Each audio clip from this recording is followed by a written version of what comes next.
오늘날 나라와 나라가 민족과 민족이 서로 갈등하며 충돌하는 시대에서 우리는 살아가고 있습니다. 과거에도 그러했지만 한 국가 지도자의 생각, 가치관, 결정에 따라 나라와 민족 간의 분쟁과 전쟁이 일어나기도 하고 나라와 민족의 흥망성쇠가 결정하기도 합니다. 그리고 이웃 나라와 민족에 영향을 주게 되죠. 쿠데타 혹은 세습을 통해 독재자가 되든 민주주의 선거를 통해 지도자로 세워지든 역사의 수많은 사건들이 그것을 증명하고 있습니다.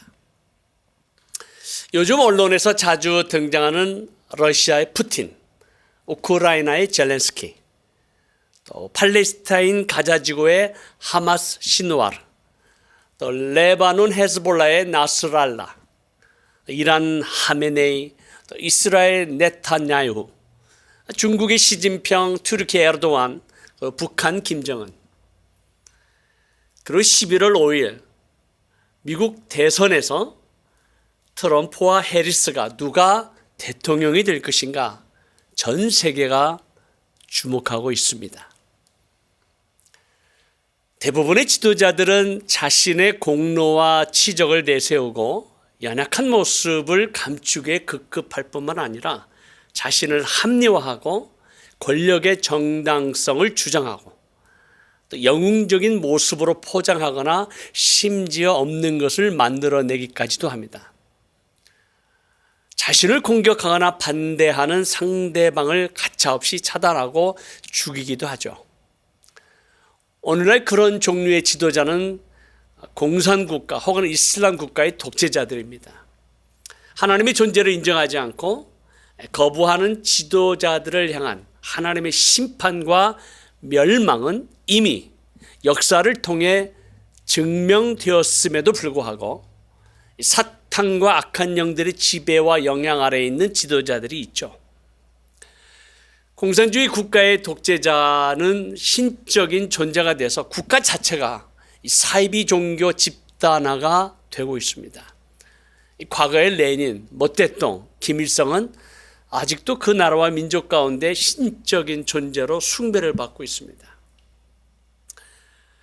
인류 구원의 역사 가운데 등장한 인물, 성경은 무엇을 기록하고 있을까요?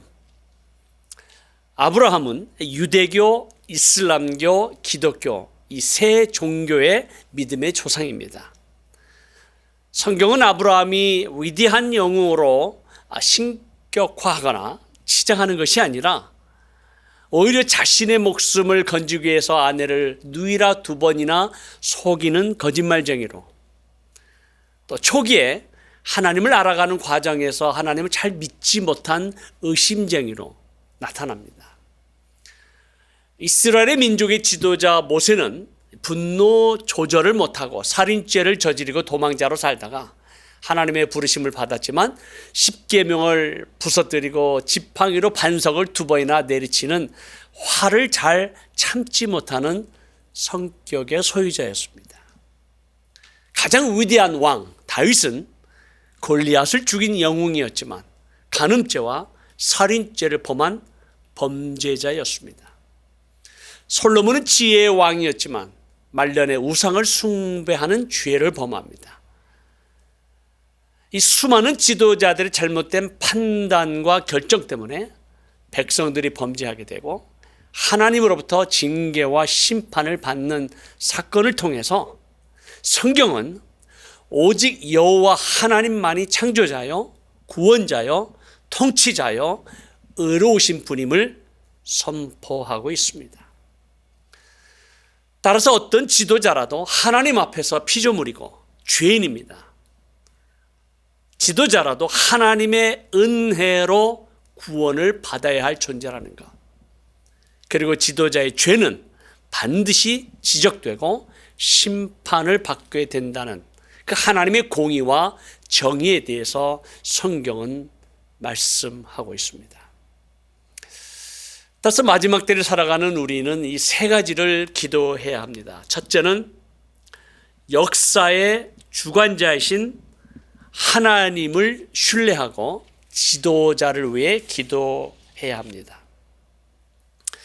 온 우주 만물을 창조하시고 다스리시는 여호와 하나님은 인류의 모든 역사를 주관하고 계십니다. 각 나라와 민족의 흥망성쇠를 통해 하나님은 그분의 뜻과 섭리를 이루어 가십니다. 그러나 사탄과 악한 영들은 하나님의 나라가 세워지지 못하도록 세상의 권력과 권세, 사회와 어떤 종교적인 시스템, 철학, 문학, 음악, 예술 등을 통해서 수많은 영혼들을 속이고 도적질하고 죽이고 멸망시키기 위해 역사하고 있습니다. 하나님의 나라와 사탄의 나라가 충돌하고 있습니다. 따라서 성경은 우리에게 말씀합니다. 베드로 전서 5장 8절에서 9절에 보면 근신하라 깨어라 너희 대적 마귀가 우는 사자같이 두루다니며 삼킬 자를 찾나니 너희는 믿음을 굳게 하여 저를 대적하라. 이는 세상에 있는 너희 형제들도 동일한 고난을 당하는 줄을 알미니라. 베드로 사도는 말씀을 통해서 깨어라, 근신하라, 대적 마귀가 우는 사자처럼 예수 그리스도를 믿는 자라도 삼킬 자를 찾으려고 돌아다니고 있다라는 것입니다. 우리는 지금 영적 혼돈과 무질서, 정치, 사회, 문화, 경제 양극화, 또 거짓과 미혹의 정보가 넘쳐나는 미디어의 홍수 가운데 도대체 무엇이 사실인지 거짓인지, 무엇이 진리인지 비진리인지 분간하기 어려운 시대를 살아가고 있습니다.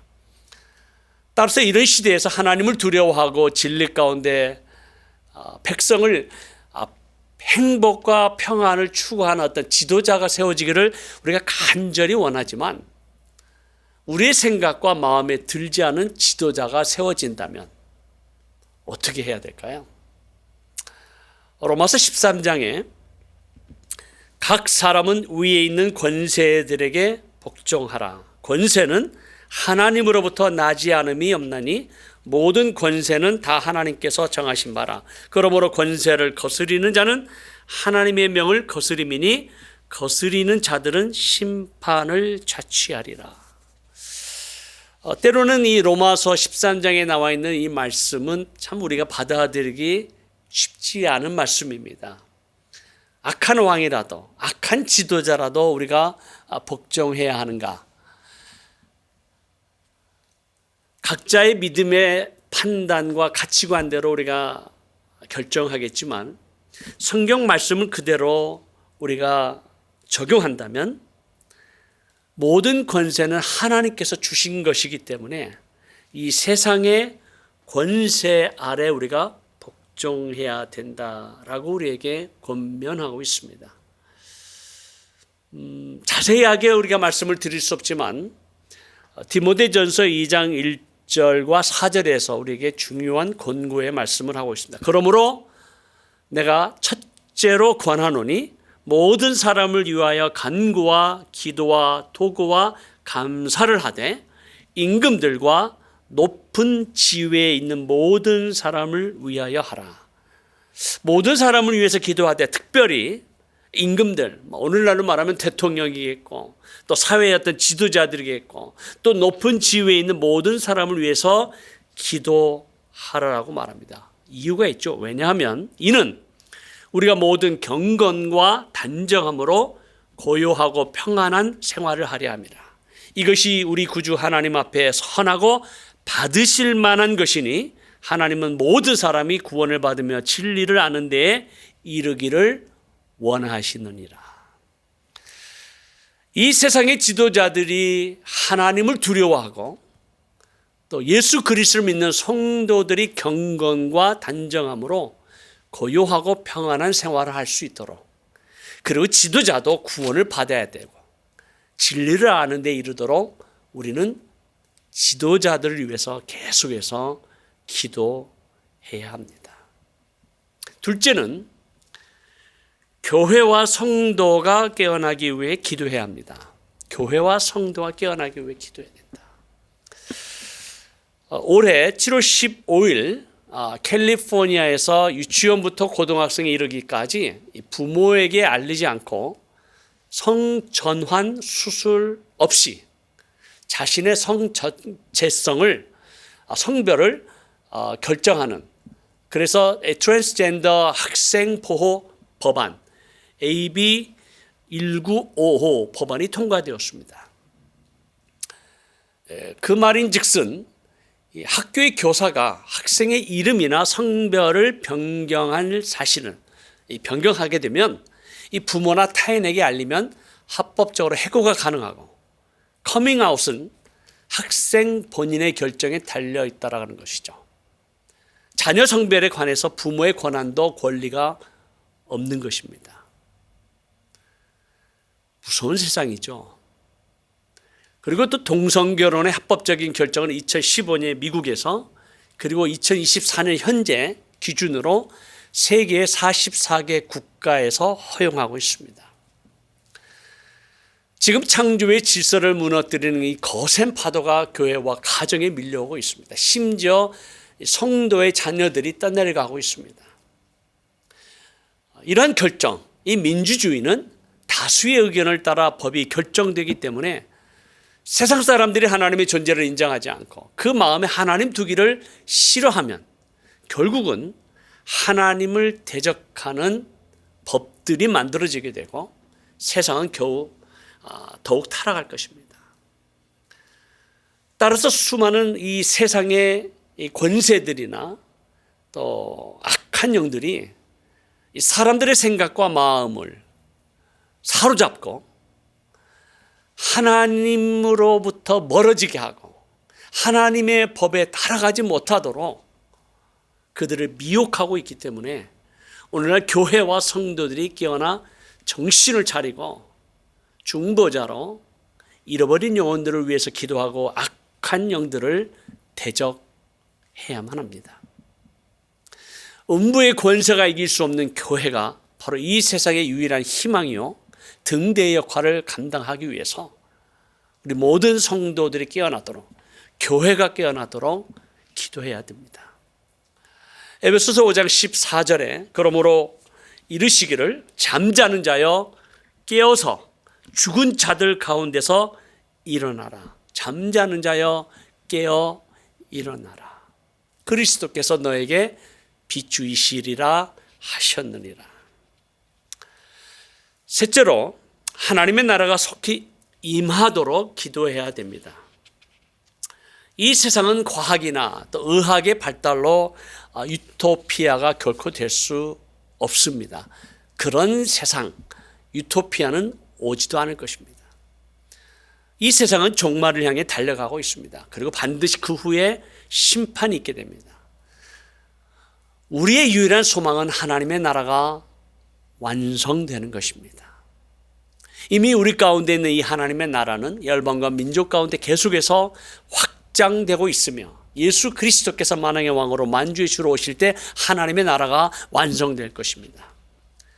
하나님의 나라가 아직도 완성되지 못하는 단 한 가지 이유가 있다면 하나님 나라의 복음이 모든 민족에게 증언되기 위하여 온 세상에 전파되지 못했기 때문입니다.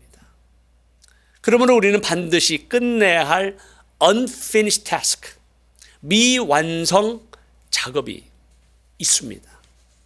이 일의 완성을 위해 우리의 힘, 지혜, 물질, 은사, 재능, 시간, 생명까지도 바칠 이 각오로 이 거룩한 부르심 앞에 우리 모두가 순종하며 사명을 감당해야 될 줄로 믿습니다.